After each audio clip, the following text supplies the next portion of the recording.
Hello everyone, welcome to my new blog. তো আজ আমরা যাচ্ছিলাম গাইস পিকনিকের বাজার করতে। তো ফাইনালি আমরা স্টেশনে এখন চলে এসেছি। এবার আমাদের ট্রেনও ঢুকে গেছে। তো এবার আমরা ট্রেনে উঠে পড়বো। এবার ক্যানিং ট্রেন, বুঝতেই পারছো বেশ ভালোই ভিড় আছে সন্ধ্যেবেলা। তো এবার আমরা নেমে গেছি স্টেশনে। এবার আমরা কোন স্টেশনে নেমেছি সেটা তোমাদেরকে দেখাচ্ছি।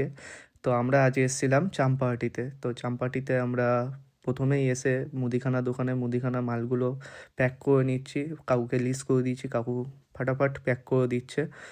আর আমাদের মামু ব্যাগটা ধরে দাঁড়িয়ে আছে, মামু মালগুলো প্যাক করেই নিচ্ছে। তো গাইস আমাদের মুদিখানা হয়ে গেছে। এবার আমরা গেছিলাম মিষ্টির দোকানে মিষ্টি নিতে। তো কাকুকে বললাম, তো কাকু বললো ঠিক আছে একটু দাঁড়াও।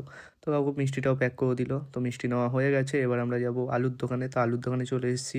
কাকুর দোকানে বেশ ভালোই ভিড়। কাকু বলছে একটু ওয়েট করো। তো আমরা আলু পেঁয়াজগুলো নিয়ে নিলাম। তারপর গাইস আমরা চালের দোকানে চলে এসেছি। এবার আমাদের চালটা প্যাক করে নেবো। তো ঠিক আছে, তো ওখানে টাকা গুনছে। তো কাকু চালটা প্যাক করে দিয়ে দিয়েছে। তো এখন আমরা স্টেশনে চলে এসেছি গাইস। তো এবার আমরা বাড়ি যাব। তো ভিডিওটা যদি ভালো লেগে থাকে অবশ্যই একটা লাইক অ্যান্ড সাবস্ক্রাইব করে দিও। By everyone.